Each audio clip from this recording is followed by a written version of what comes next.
네, 여러분 안녕하세요. 하나님의 마음을 시원케 해드리고 싶은 냉수 묵상 최성 목사입니다. 반갑습니다. 네, 여러분 오늘은 여러분과 이성교제, 결혼에 대한 이야기를 해보려고 합니다. 많은 분들이 저에게 이렇게 묻습니다. 목사님, 저는 결혼할 수 있을까요? 목사님, 배우자 기도를 열심히 하는데 응답이 되질 않아요. 목사님, 이 사람이 내 사람이라는 걸 어떻게 확신할 수 있죠? 목사님, 어떤 사람을 만나야 될까요? 청년들, 그리고 부모님에 이르기까지 많은 사람들이 이성교제, 결혼에 대한 것들을 묻고는 합니다. 그래서 여러분 준비했습니다. 몇 편의 영상을 통하여서 이성교제 그리고 결혼에 대한 이야기를 짧게 나눠보려고 합니다. 여러분, 그 첫 번째 시간으로 배우자 기도에 대한 이야기를 해보려고 합니다. 결론부터 말씀드리면 배우자 기도는 안 하는 게 좋습니다. 무슨 말인지 의아하시죠? 끝까지 한번 들어보십시오. 저는 예전에 배우자 기도를 정말 열심히 했어요. 하나부터 열까지 세세하게 키는 얼마였으면 좋겠고, 직업은 뭐였으면 좋겠고, 얼굴은 어떻게 생겼으면 좋겠고, 성품은 어땠으면 좋겠고, 그때 기도했던 기도 제목을 나열하면 진짜 끝이 없을 정도로 세세하게 기도했습니다. 왜냐하면 저는 그렇게 배웠어요. 배우자를 위해 기도할 때 하나도 빼놓지 말고 하나하나 꼼꼼히 기도해야 그런 사람을 만날 수 있다라고 그렇게 배웠습니다. 그런데 어느 날 기도를 마치고 자리에서 일어나려다가 이런 생각이 문득 들었어요. 제가 간절히 원하는 그 기도 제목 하나하나를 다 연결해 봤는데 너무 완벽한 자매의 모습인 거예요. 그 순간 제 마음에 이상한 확신이 들었습니다. 이런 자매가 여지껏 남아있을 리는 없다. 남아있다 한들 나 같은 사람을 만날 이유는 더더욱 없다. 그 순간 제 마음에 내가 하나님의 마음을 시원케 해드렸어야 되는데 시원케 한 것은 아닌가, 이런 마음이 들더라고요. 그래서 회개 기도를 다시 할까 싶어서 기도하려고 하는데 문득 제 마음에 이런 생각이 드는 거예요. 성우야, 너 그런 사람 만날 수 있어. 하나님이 저에게 이런 마음을 주시는 것 같았어요. 강한 확신이 들었습니다. 역시 하나님이 날 사랑하시나 보다, 이런 생각도 하게 됐죠. 근데 그 다음 엄청난 깨달음이 하나 생겼습니다.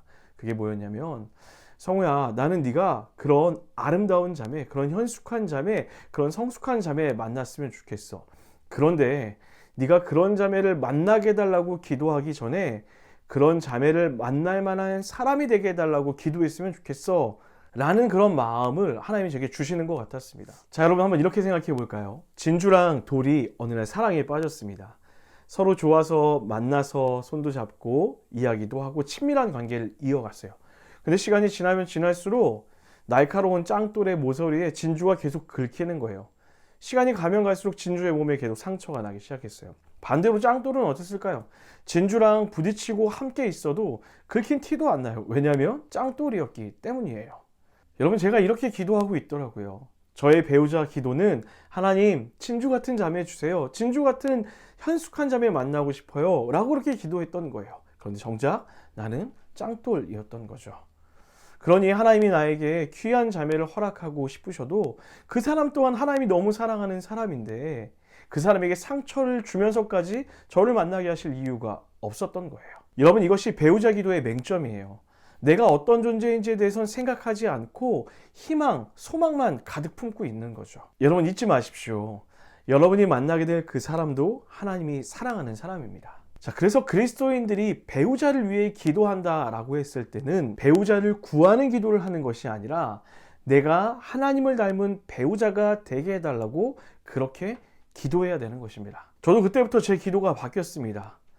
진주 같은 자매를 구하는 기도에서 짱돌 같은 내 모습을 발견하게 해달라고, 그리고 변화되게 해달라고, 하나님이 보시기에 합당한 배우자의 모습으로 성숙한 사람이 되게 해달라고 기도했습니다. 그래서 저는 여러분에게 부탁드립니다. 여러분이 간절히 배우자 기도를 할 시간에 어떤 사람을 만나게 해달라고 기도하는 것이 아니라 그 사람을 만날 만한 하나님 보시기에 합당한 사람이 되게 해달라고 나를 발견하는 그런 기도를 하셨으면 좋겠습니다. 자, 그렇다면 나를 발견하는 기도, 그리고 하나님을 닮은 배우자가 되게 해달라는 기도는 어떤 기도일까요? 세 가지로 이야기할 수 있을 것 같아요. 첫 번째, 하나님, 하나님을 전심으로 사랑하게 해주세요. 두 번째, 하나님, 받는 것보다 주는 것이 기쁜 사람이 되게 해주세요. 세 번째, 하나님, 제가 삶을 살아가면서 꼭 고쳐야 되는 제 인생의 단점 세 가지를 발견하게 하시고 고치게 해주세요. 이것이 우리가 하나님 앞에서 기도해야 되는 하나님을 닮은 배우자가 되는 기도일 것입니다. 자, 이 기도의 내용이 궁금하시지 않습니까? 궁금하시면 구독, 좋아요, 알람 설정까지 다음 영상에서 자세한 내용으로 찾아뵙도록 하겠습니다. 자, 여러분 다음에 또 만나요. 지금까지 냉수묵상 최성목사였습니다.